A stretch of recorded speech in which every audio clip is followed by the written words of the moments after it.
Hey everybody. My favorite Git client is GitUp, and I've been using it for years. It's fast and it's a native experience, and it does have a lot of features, basically everything you could ask for. That is, except for one thing. It does not have any image diffing support. In my day-to-day work, I do a lot of snapshot testing, and so spotting the tiny differences between snapshots can be kind of tricky. You might be familiar with image diffing options like the one on GitHub, where you can slide to reveal either the old image or the new image. I really like this, and the goal of this video is going to be to implement something like this into GitUp. The good news is GitUp is an open source project, so you can modify it however you want. Bad news is that I have no experience with AppKit, and it's been years since I did anything with Objective-C. I also don't know this code base at all, so not exactly ideal preconditions, but we'll see what we can do. Considering I know nothing about this codebase, I first need to make sure that what I want to do is even possible.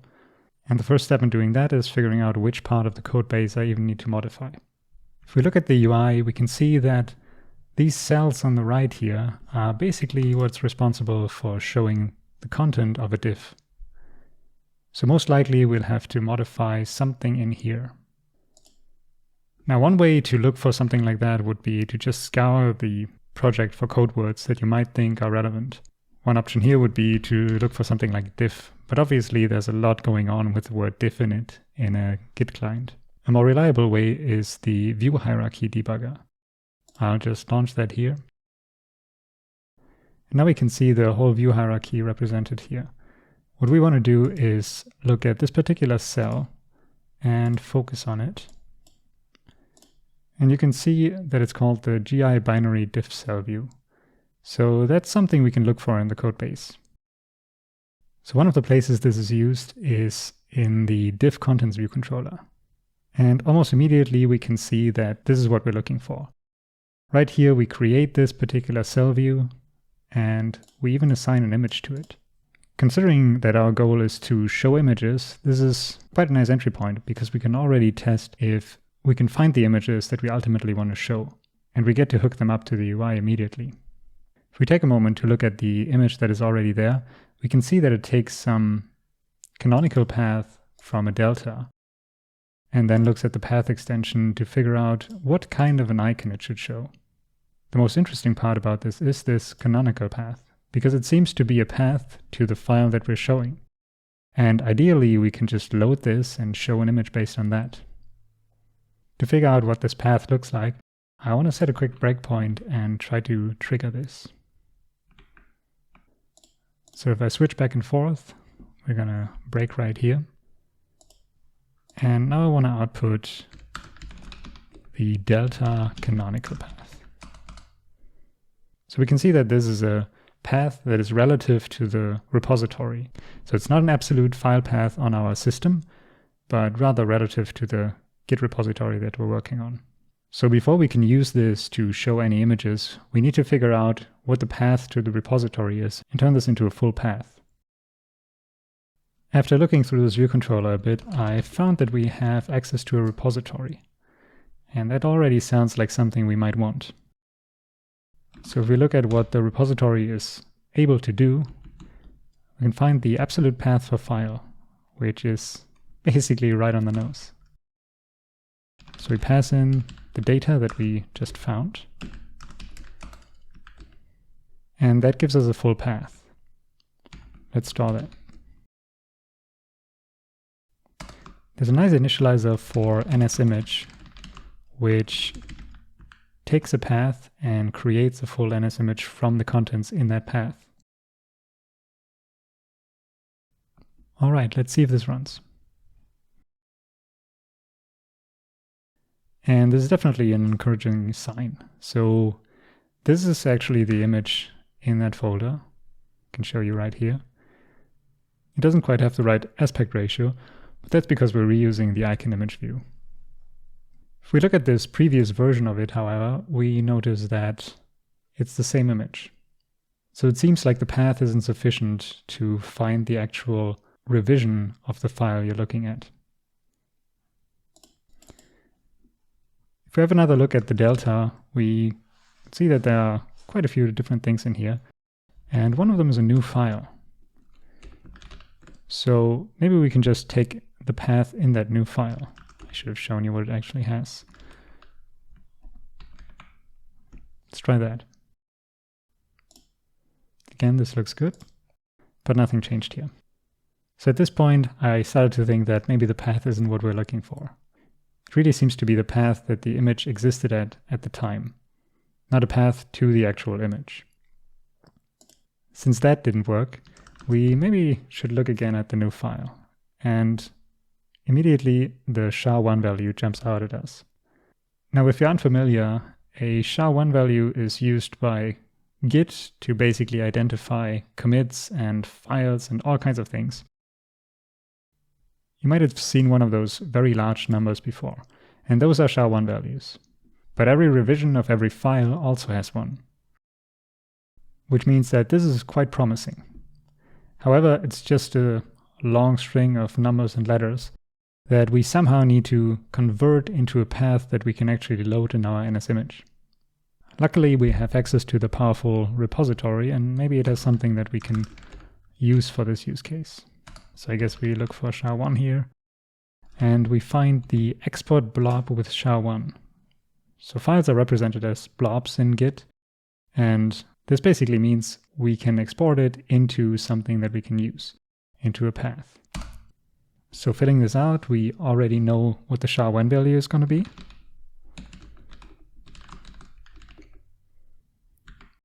We also need to pass in an error, or rather a place to hold an error. And now all we're missing is a path. Ideally, this should be a temporary path because we don't want to hold on to these values indefinitely. They're just there to show a quick comparison. Originally, I looked up ways to have temporary storage in a Mac app, but then later found that within the GitUp project, there's actually a shared service you can use to access a temporary directory path. So I'm going to use that one.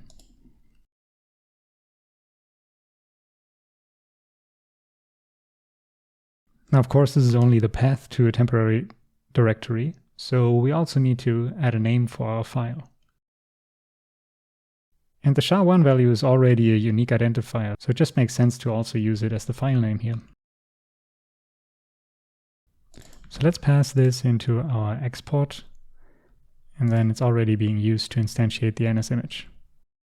Let's see if that works. Okay, so it immediately crashed right here, and it did so on the export call. Now the reason for this is that new files don't necessarily have a SHA-1 value yet. Before they're staged, you just refer to them by, let's say, the canonical path, and only after do they get this particular identifier. So just in order to see if this would work in the first place, let's replace this with the old file.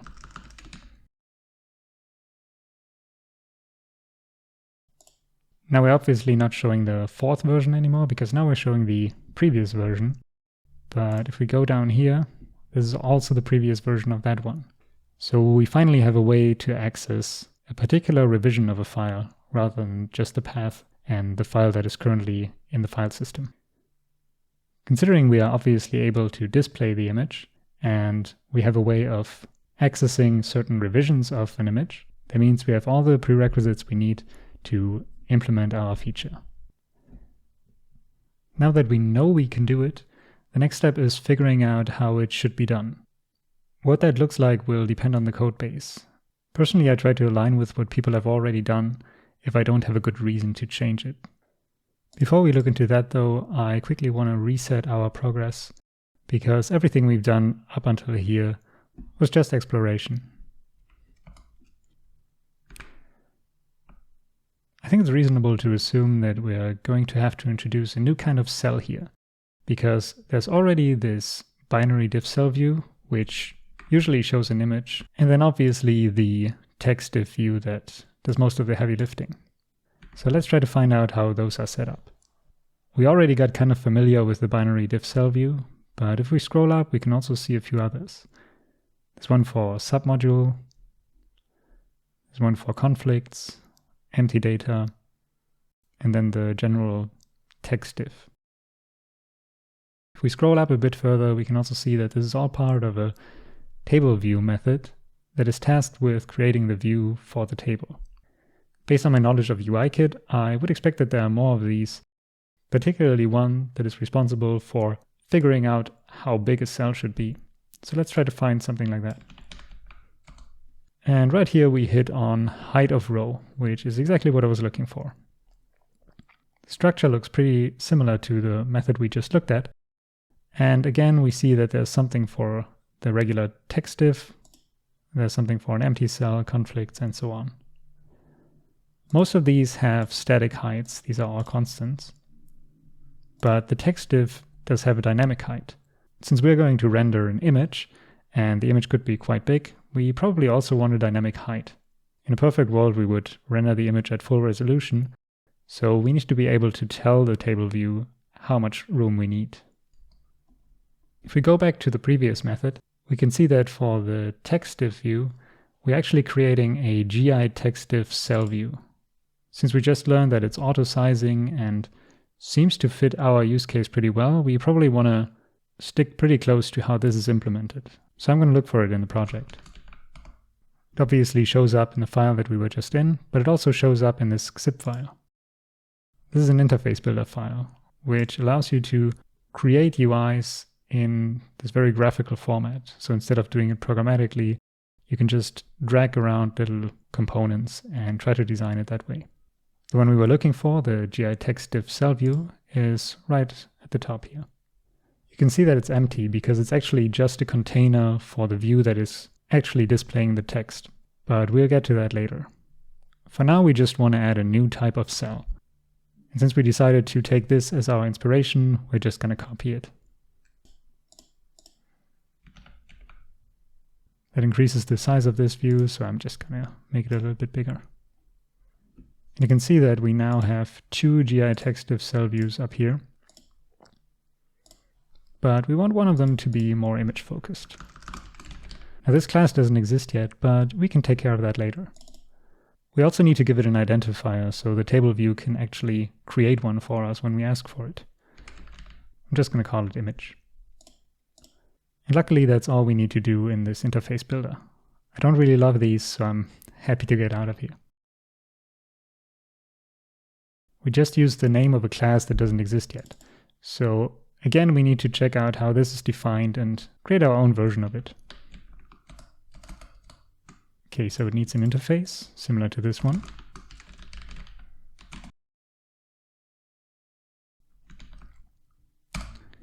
And then also an implementation.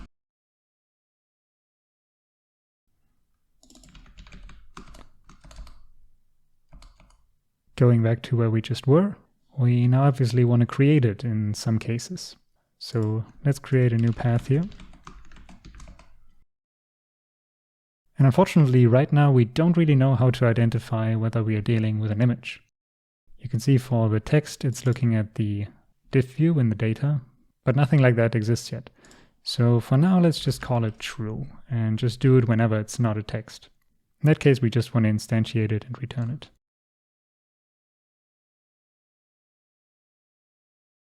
Let's check if that worked.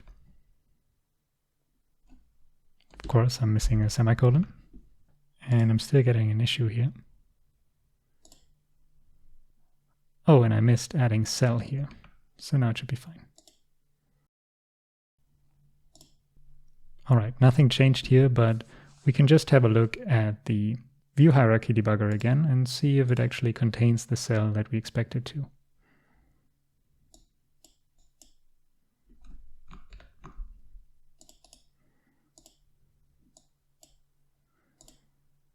And indeed, we have the GI image diff cell view. Very nice. Up until now, we took this shortcut of just saying that it is an image if it's not a text, essentially. But that's not a sustainable solution. So we need to have something similar to this diff view. Let's look at what this is. Seems like this content data, which also held the delta that we were using earlier to figure out the file char values and the path, holds a GI diff view. Now this is distinct from the GI diff cell view, which we were looking at earlier. Let's try to see how this is used. Okay, so the GI text div cell view that we copied for our image div cell view holds one of these. So it seems like it's some kind of a wrapper. We noticed earlier that it's completely empty, so that makes sense. And once again, since we're following the text cell as an example, let's do something similar. Now I went ahead and basically just assumed that this GI image div view exists, which it of course doesn't. But we can make it a reality quite easily, so let me just add a few files here. We want to create them at the same place that the div view exists.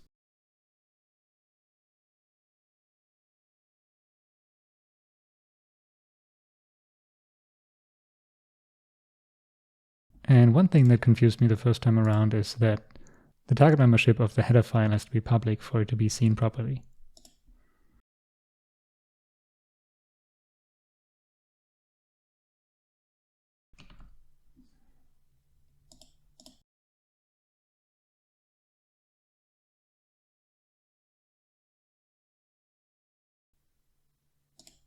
We also need to register our header file right here. Going back to where we started, we now have defined this type so we can use it. So next would be figuring out when we actually assign this value to the content data. Since we're still mirroring the GI div view, we probably want to figure out where this is assigned.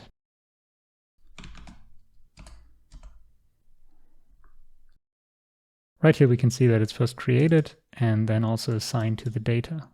So this is the place where we also want to instantiate our GI image div view and then assign it to the data. But before we can do that, we need to figure out if the thing that we're looking at is actually an image. And the way that I liked most was basically to reuse what we were doing earlier, which was trying to create an image from the canonical path. If that's possible, that means the file is currently an image. Let's quickly write that down.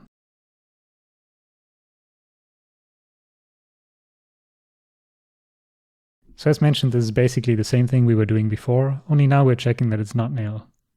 One blind spot of this approach is deleted files, because we won't be able to initialize an NS image with something that isn't there anymore. But I'm not too worried about that, so let's stick with this. By the way, another option you would have to figure out if this is an image is to look at the path extension. If it's maybe a PNG or a JPEG, you could rely on that. But I like the fact that doing it this way ensures that NSImage can render the image, and also that we cover all of the possible file types that NSImage can render. So let's add a new case into this if statement. And I already mentioned that we want to do something very similar to the GI diff view.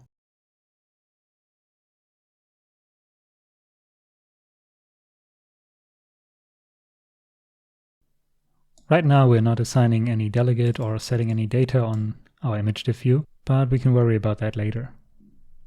By the way, if you're curious why this initializer for the diff view looks so different, it's because there are two different modes for the diff view to render. One is a combined view and one is a split view. This is basically a way to ensure that the correct one is rendered. We don't need to worry about that because right now we're just trying to build one single option to render our image. So going back to our little hack that we left, we can now actually figure out when we should render an image. We can simply check for the image diff view and the data. If that's present, we're rendering an image. Let's see if that runs. At the very least, it's not crashing, but we can look at the view hierarchy again to figure out if it actually shows the correct cell.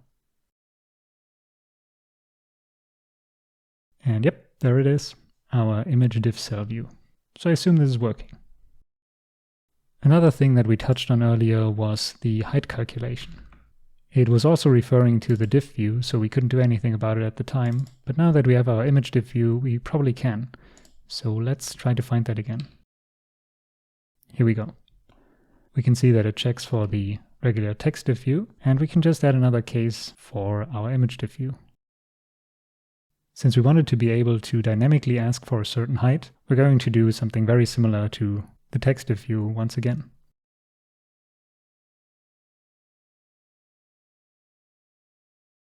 Now you'll notice I once again used something that doesn't exist yet, so let's make sure that this is actually calling something.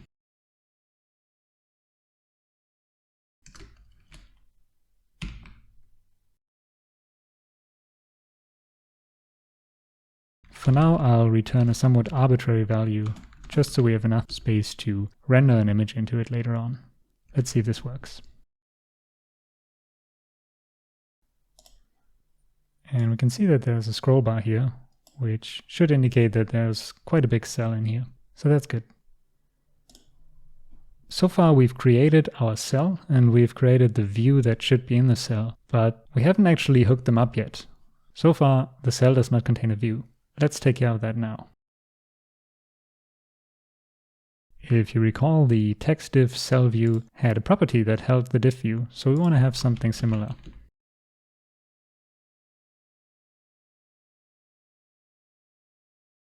We actually already saw where this is assigned at the same time that the cell is created.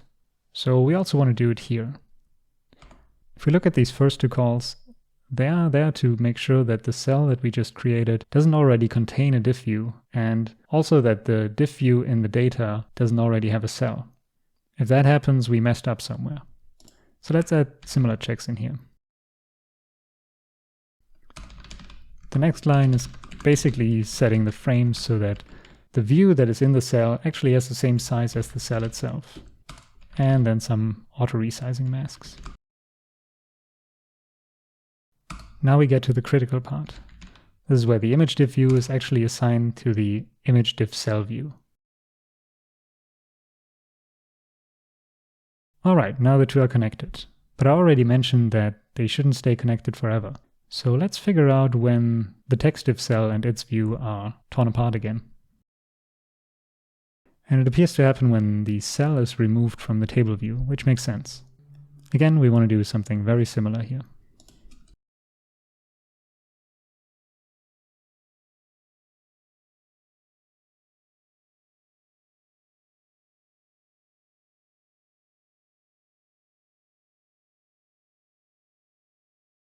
And just like that, we've split them apart again.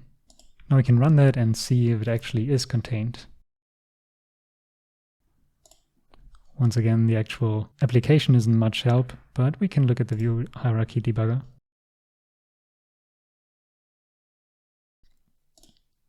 And just like that, our image diff cell view contains our image diff view. Great. All of the interesting UI work is actually going to happen in this image diff view, but before we can get there, it needs a little bit more data to work with. We saw earlier that we need the repository and the delta to actually find the images that we want to render. So we need to inject those two things into our image diff view before we can do any interesting UI work.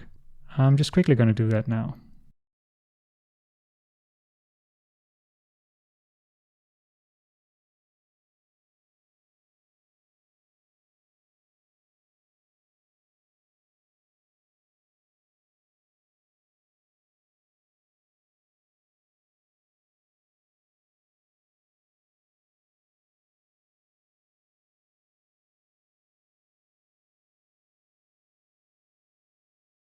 That probably went by pretty quickly, but that takes care of getting the repository into the image diff view just by passing it along in the initializer.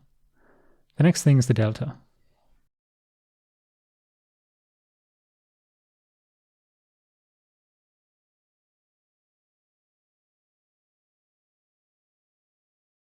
Earlier when we instantiated this, I was saying that we don't need to worry about passing in any data right now, but now is the time to do that. Here we're assigning the delta.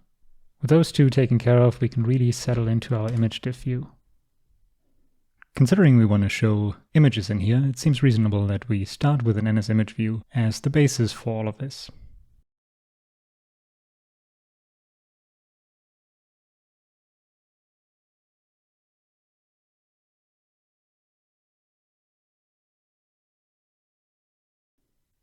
Of course, just having the view doesn't really help, so we also need to set a frame so it's positioned properly. And I'm going to do that in the drawRect method. This one is going to be called whenever the view notices that it needs to redraw, so when it's resized or when something about the layout changed. So updating the frame here will ensure that it's always correct. It might not always be necessary, but we don't really have to worry about that.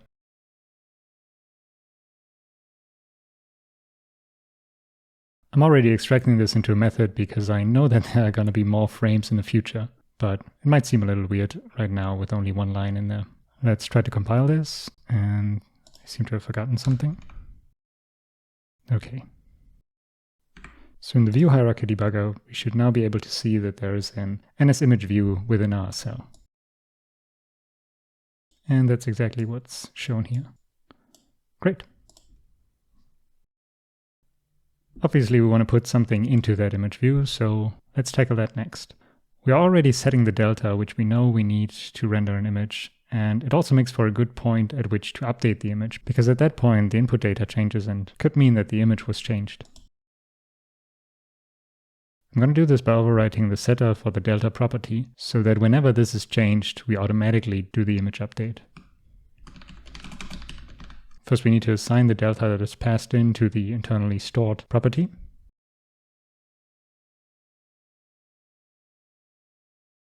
And then we can trigger the update of the image. For now, let's again go with our very simple canonical path rendering, just to see that we can display something.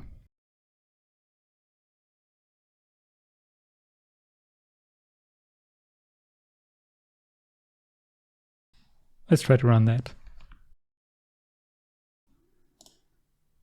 Okay, so it seems like we're not actually rendering anything here.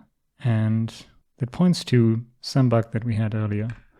Now we are assigning a proper frame to the current image view, so I don't think it's that, but maybe it happened way earlier. So let's go to the content view controller. And right here we define what the frame of the diff view should be. This is the one that we modeled it after, and this is ours. Now the eagle-eyed among you may have already seen that we copied a little bit too much right here, and actually didn't apply it to our view, but the diff view. So I'm pretty confident this is going to be the issue. Let's run this again.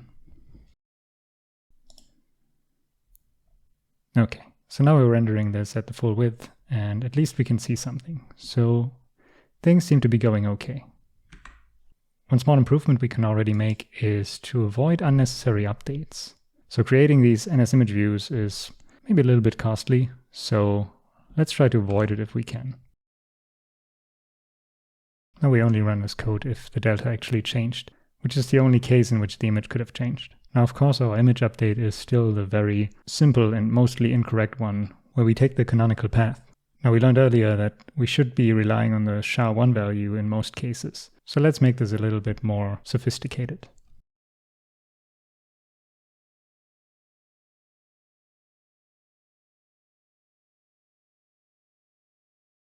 As we talked about earlier, if there is no SHA-1 value, we just want to fall back to the canonical path, because most likely the file just hasn't been checked in yet, and we just have to rely on the system path.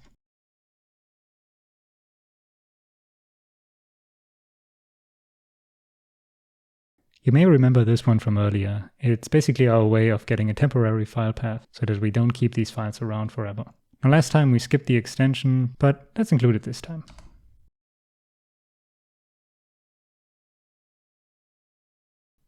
And then once again, we want to ask the repository to export the blob that is referenced by the SHA-1 value into this path that we just created. Let's see if this works. It's looking pretty good. And this also looks correct. There's another performance improvement we can make here, which is to avoid creating this file if it already exists. You can imagine if you just flip back and forth, this would currently recreate the file over and over again, which is a lot of writing to disk that just isn't necessary. And because we're using the SHA-1 value as part of the file name, it should be a perfect identifier, so we don't need to worry about weird conflicts. Let's add a check for that.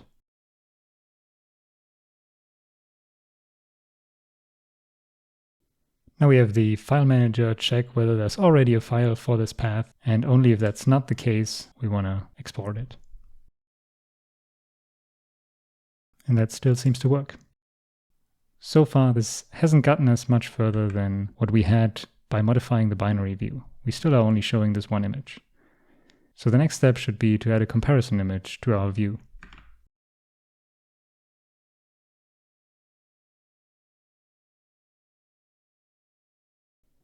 And of course, we need to set a frame. So let's set it in a way that we can show both images side by side.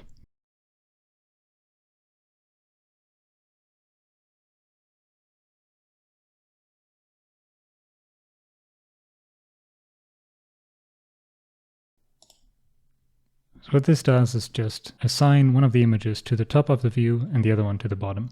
In AppKit, Y actually starts at the bottom and then goes up from there. So we should expect the old image to be positioned at the bottom of the screen and the new image to be at the top. Let's try that out. All right, so we can see the new image still. And then the old image is actually not rendered yet. We haven't put anything into it, but we can see that the bottom half here is empty. So that's at least a good sign. Which brings us to the obvious next step, filling in the old image view with some data.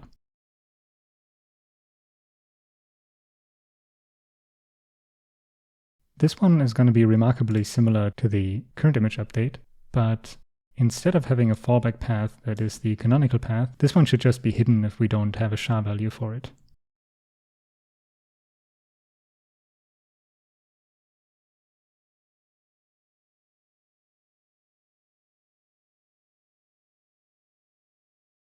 All right, let's see if this works. We get the new image at the top and nothing at the bottom. So something is still up. And of course I forgot one of those due to a copy-paste issue. Be very careful about copy-pasting. Okay, this time, new one on the top, old one at the bottom. Same works down here. Great. Now you could argue that at this point, the feature is kind of done. You have a comparison between two images stacked on top of each other, which is actually one of the ways that GitHub displays these, so this could be good enough, but I really like the slider, so let's keep going. One thing that we've pretty much neglected so far, but that is going to be very important for a combined split view, is the height that we ask for. In the beginning I just set it to 2 times the width, and we kind of went with it so far, but what we really want is for the height to depend on the width and the image. So let's write a method that figures out how much space we would ideally want.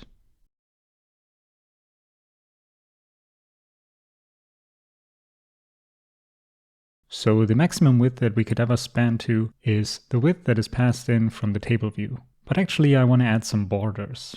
So I'm going to introduce a constant that gives us a value for how big these borders are going to be.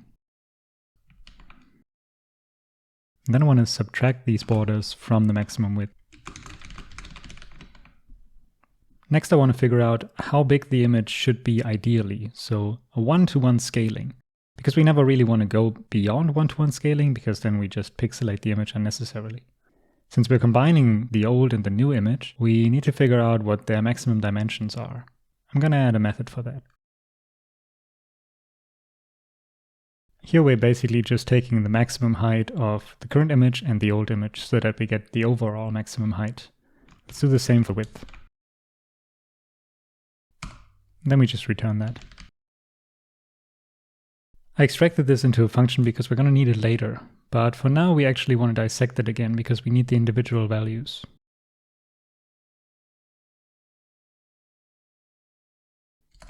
Since we know that the width is the constraining factor, we want to scale everything according to the width. That means we first need to figure out how wide we can go. Is it as wide as the original image, or is it just as wide as the frame allows us to go? And then based on that, we can figure out what the scaled height should be, because we want to maintain the aspect ratio. Now finally, we want to position this scaled image in the middle of the view. You could imagine if the original size isn't as big as the view, we want to center it horizontally. So I'm going to start out by calculating the x value. So this takes the difference between the maximum width and the scaled image width, and then takes half of that as an inset in the x direction. Now we're going to do something similar for the y direction. And finally, we're going to return that. Now that we have that, we can just return that for our desired height for width.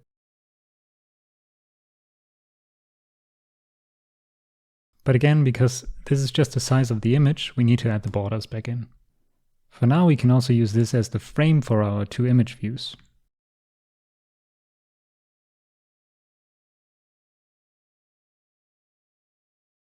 Let's see if that works. Now all we see is actually the old image because it lies on top of the new image. But we can see that the borders at least have worked out. Also, it seems to be scaled reasonably. Now the problem with this desired image frame is that it doesn't scale very well. Let's say we scale it down all the way to here and then let the frame grow. You can see that it gets cut off. And the reason for that is that the table view doesn't actually update the size of this cell dynamically. Only when we let go does it update it. So by setting our image views to the desired frame, it is actually too big for the cell. To improve this scaling behavior, we basically want to find a frame that fits into the current cell, and then only on the updates ask for the desired frame. I'm going to call this new method fitted_image_frame. In essence, it's going to be very similar to the desired image frame, only instead of the width being the constraint, both the width and the height are going to be constraining us.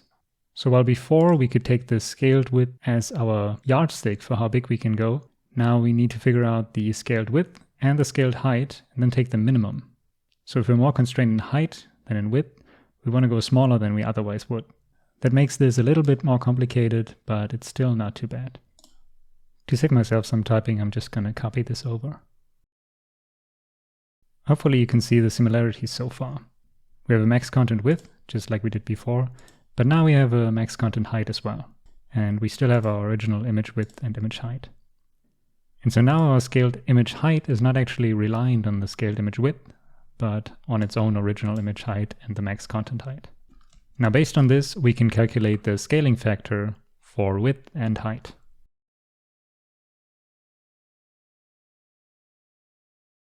And as I explained before, we want to take the smaller one of these two, so we can definitely fit into the frame. And now that we know that, we can figure out what the actual width and height of the image should be.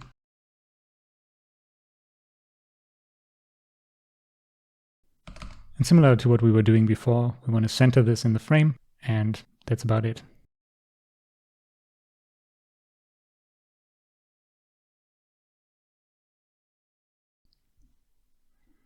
Great, and now of course we want to use these to update our frames.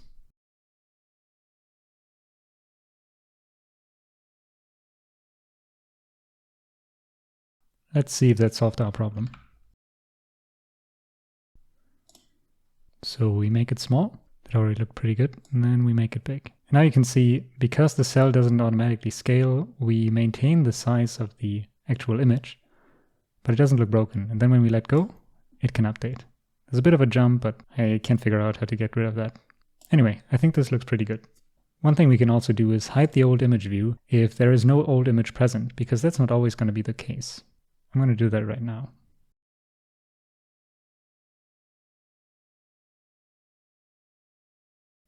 And of course, if we set it to hidden here, we also have to unhide it in the case where we actually have an image. Quickly try that this still works. Great. Of course, so far we are rendering the old image on top of the new image, but what we really want to do is show parts of both of them with the ability to slide back and forth. The way we're going to keep track of where that split actually is by introducing a percentage value.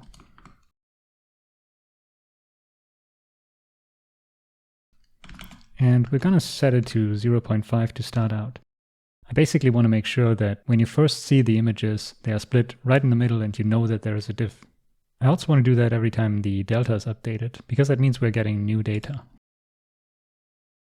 Now comes the tricky part. We actually want to hide part of the image based on this percentage.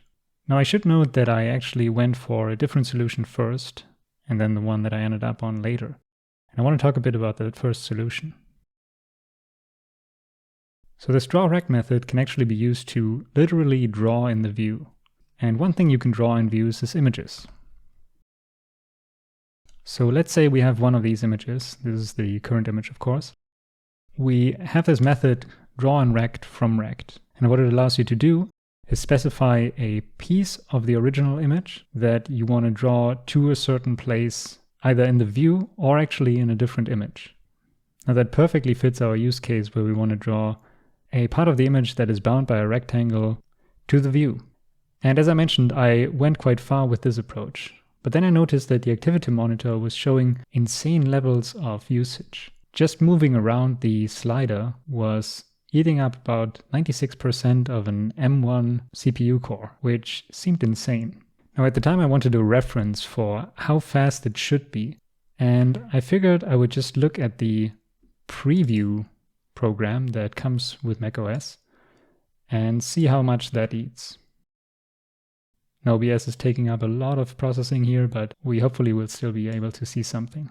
So one way to trigger a redraw here is just to resize it. That also redraws the UI, so it's probably exaggerating a little bit, but still it might be a nice reference value. Let's do that for a bit so Activity Monitor can get a good reading. And you can see preview shoots up to like 70% just redrawing this image and its UI, which seems insanely high, but that at least gave me confidence that I don't have to be super performant. Anyway, let's keep that in mind and move on with the implementation.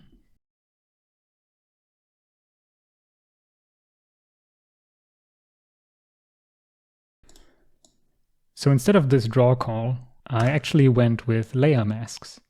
Now what layer masks allow you to do is hide parts of a view on a per pixel basis. So you can have really sophisticated layer masks. Luckily for us, we just need two big rectangles that tell the image views where they should draw and where they should just not draw. Let me get started on that.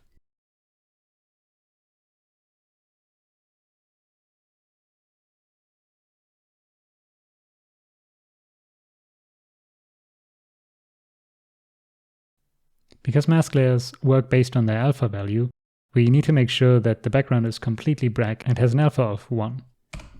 We also need to tell our image view that we want it to be layer-based and then assign the mask. Of course, right now we're not assigning any frame to this layer, so it just floats around in space. So before we can get any reasonable results, we need to set it to the proper dimensions.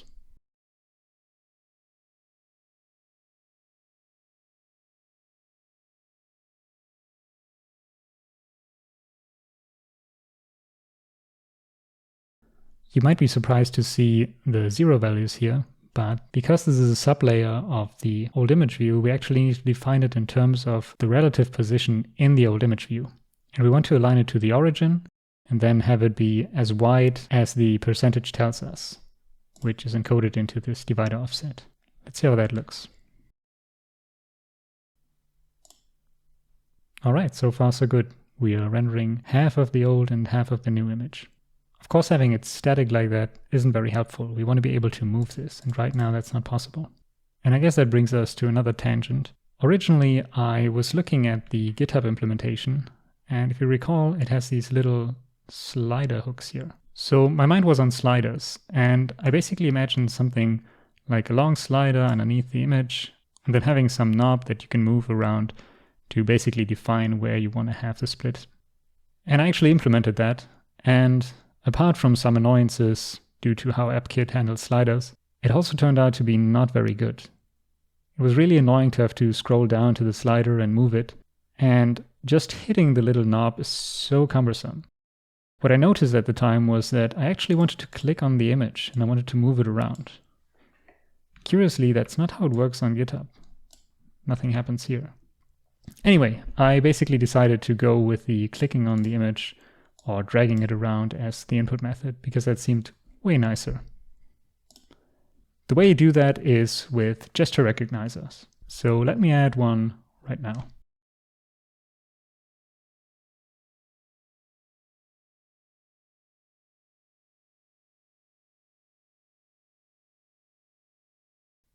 A gesture recognizer needs an action that it can call when something happens. So we'll need to add a method here.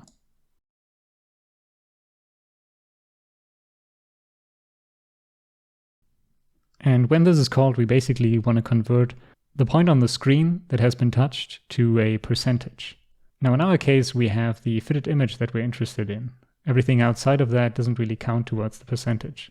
So we're going to have to scale it to that and then make sure that it doesn't get any weird values if you click outside of the area.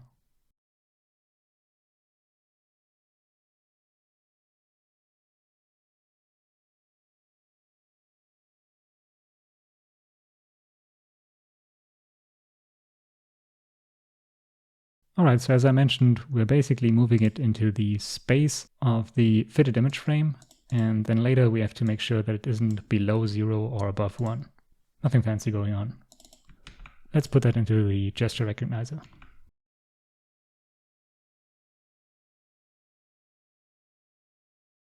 And for the gesture recognizer to even be called, we need to register it with the view.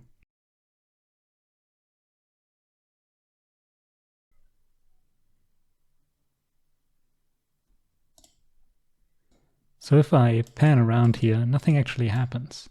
And the reason for that is that we update the percentage, but so far that doesn't mean anything to the view. It's just a value that changes, so it has no reason to be redrawn. What we need to do is automatically trigger a redraw when the percentage is set. Again, we want to store the new value. And then we want to tell the view that it needs to display, which means basically redraw, which is going to call the drawRect method. Let's see if this works. Okay.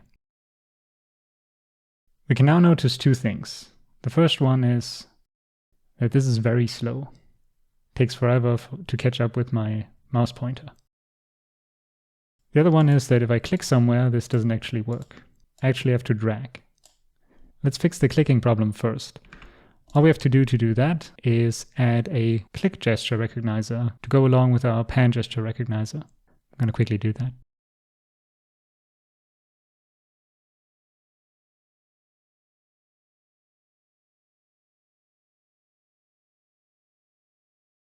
Okay, let's see if that helps. All right, so now I can click, but if anything, that makes the problem more obvious that animating there takes quite a while. But this is actually key to the solution, because here we can clearly see that it animates to that point. It's not lagging to get there. And after a bit of searching, I found out that CA layers automatically animate when you set their frames. It's an implicit behavior. And if you don't want that, you actually have to disable it by hand, which is what we're going to do right now.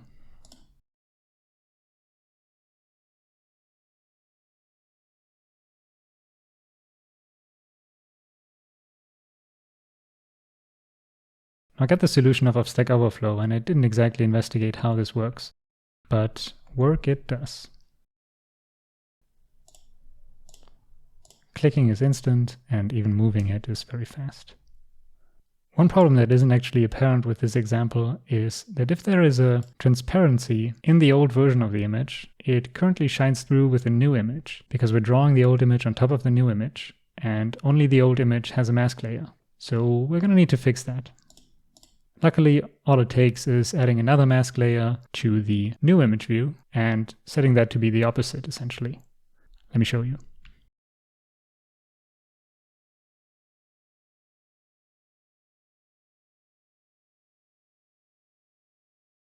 Just like we did with the old image mask layer, we now also have to assign the current image mask layer to that image view. And then the next thing is updating the frame.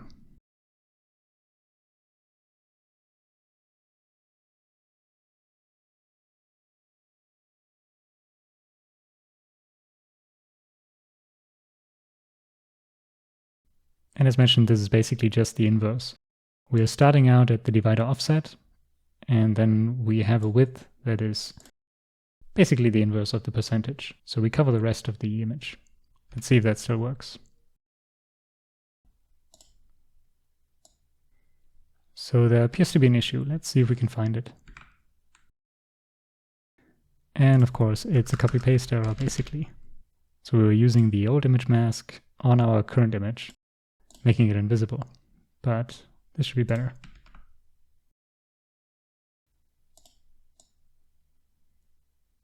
Okay, great. One issue that we actually introduced with this is that if we only have an added image and no old image, we are getting some visual issues. You can see this commit added the image, and there's nothing shown here.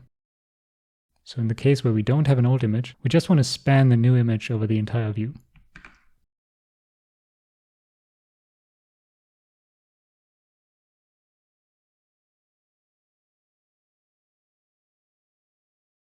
Let's see if that helped.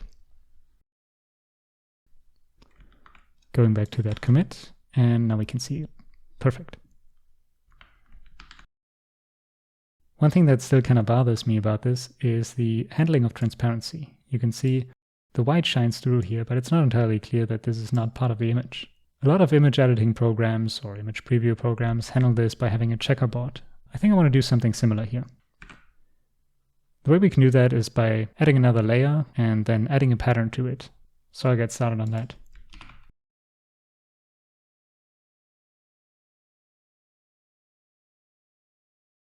Now this is seeing ahead a bit, but the checkerboard pattern is actually going to be contained in a color.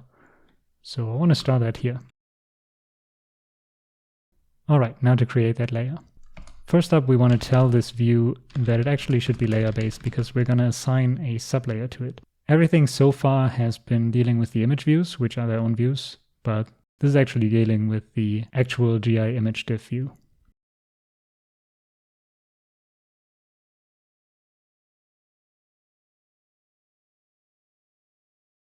As mentioned, the checkerboard pattern is actually going to be contained in a color. It's kind of a weird interface, but it works, so I'm not going to complain.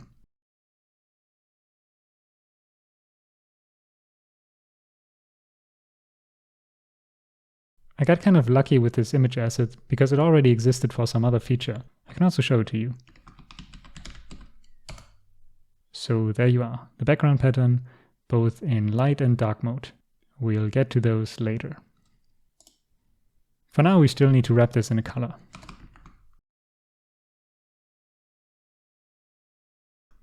And then assign that color to our layer. This is just a conversion to a different color type. And of course, we want to span this layer over the entire image, so we need to set a frame. Let's see if that works. We have one issue. And of course, it's a semicolon.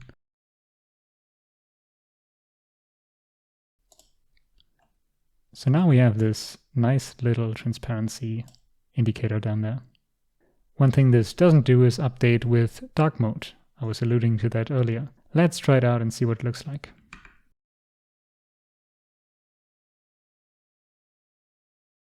All right, so you can see that GitUp beautifully adjusted to dark mode, but not this transparency. There is a callback you can listen to that tells you when the appearance changes, but for me that was unreliable. So what I ended up doing was, whenever the frame is redrawn, I just reassign the colors, which fixes the problem. Let's try that. It seems like dark mode is messing with my font, so let me quickly switch back. And this is looking better. I hadn't seen that before.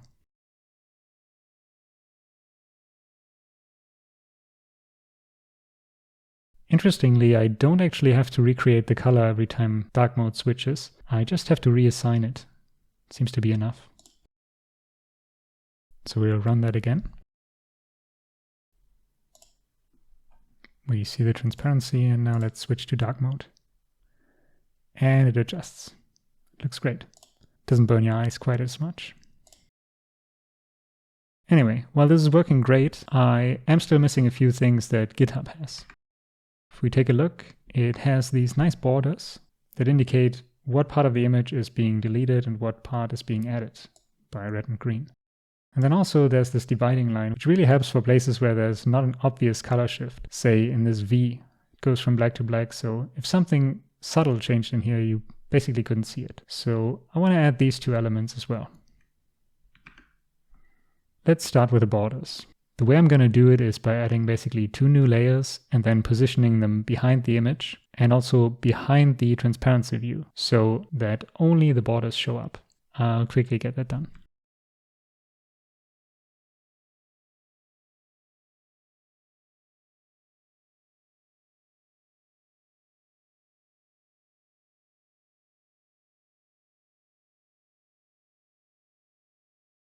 Great, now these need colors and a frame to actually show up.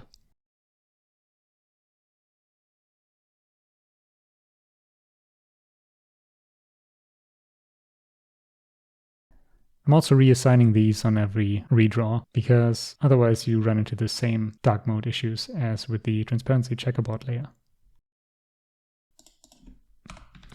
And excuse my laziness, but I'm just going to copy over these two frames. There's nothing special about them. It's basically just the same frames as the mask layers, but with the border added. Let's see if that works. Okay, now we have this nice border, clearly indicating which is which. And that leaves the dividing line that I want to add. At this point, it might be tempting to think that it's going to be another layer, but the issue that we face there is that the NS image views are actually on top of our base view.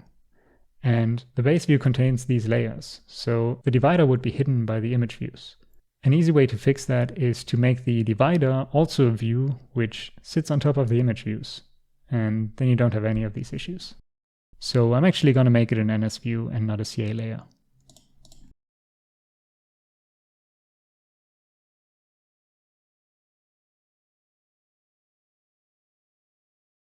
And again, obviously, this needs a color and a frame to show up.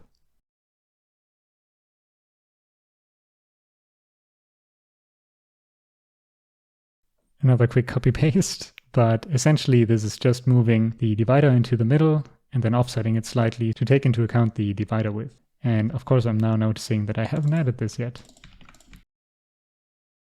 And hopefully this will be the last compile. All right, we have our borders, we have our divider, we have our beautiful transparency indicator. We can also do this for different versions, of course, and then also for past commits.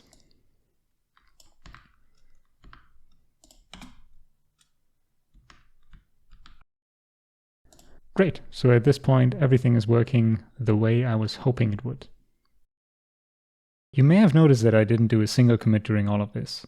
And actually, that's kind of how it went down originally. I was just so focused on getting somewhere and trying to figure things out that I didn't feel comfortable putting anything into a commit. I didn't feel like I had a good enough grasp to make them meaningful. Now, of course, what you end up with is just a huge blob of code. And somehow you have to commit it. And I have to admit, at that point, I got a little bit lazy. And I basically broke this down into 3 big commits. Let me show you. So you can see this is my first pull request, and you can already see that it's closed, so that's a bit of foreshadowing. But let's see what I named my commits. Introducing a bare bones image diffing cell, which did most of the things that we did. Then adding visual aids to the image diffing, which are the borders and the divider, and the transparency background. Now this last thing actually came after I opened the pull request. So most of this was just contained in 3 commits, the first one of which was huge. Actually adding almost 300 lines of code. Now at the time, I wasn't really sure if that was a problem, and so I just wanted to get it out. It was late at night and I was kind of done with this. So I just wrote a nice little description here and finished. But then after I opened this pull request, I figured maybe they actually have a contributor's guide and I should read it. Something that I probably should have done way before, and probably before starting to work on this in the first place. But I found it. And bad news, it's pretty strict. They mention that the bar is very high and then have this list of absolute requirements that must be followed. And immediately I saw that the first one I hadn't fulfilled. I hadn't formatted my code automatically. So that's where this 4th commit actually came from. It also mentions that each commit must be a single change, self-contained, not change dozens or hundreds of files, and that the commit message must be like very clear and detailed, and should probably include a summary if it's not something trivial. So I was failing on a bunch of these counts, and at that time I was a little bit dispirited by it. Getting my code into this kind of form would probably take a while, and it was already late. But then I couldn't get rid of the thought, and I just sat down and did it. So this is my actual PR with a much more detailed commit history. You can see that there are 29 commits here. It looks the same as far as the description goes, but if we look at the commits, they are very small and very detailed. Almost all of them have a summary of what's actually happening, and essentially this is the same thing that I just did in video form, but in commit form. At first, this seemed like a tedious exercise, and I wasn't really into it. But the further along I got, the more I started enjoying the process. It was really interesting to break down my solution into these atomic changes. Now, I do a little bit of that at work, but not nearly to the degree that was required here. And I think that kind of leads me to a bigger point. There is kind of an obvious joy to making something work. Like the first exploration phase at the very start of this beginning was really exciting for me when I first got there. Seeing that you can make something work and that it actually changes the program in a way that is useful to you is really enjoyable. But there is something subtly pleasing about doing things in a very detailed and precise way and doing them as well as you can. It actually made me think of that Breaking Bad scene where Jesse is describing having made a box for shop class, and at first he makes this really crappy box because he just wants to get done with it, and then his teacher asks him, "Is that the best you can do?" His first reaction is to be like, "Yeah, I just want to get out of here, so whatever." But then he can't let go of it and makes this really beautiful box and is really proud of it. And that story doesn't end in the nicest way, but it does have some parallels here. Just solving the problem in some way is fine and you get there, but really putting your heart into it and trying to do it the best way you can is really motivating in its own right.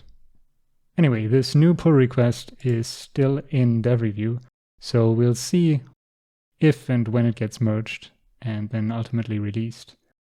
But if you're inspired to contribute something yourself, I think this is a great starting point.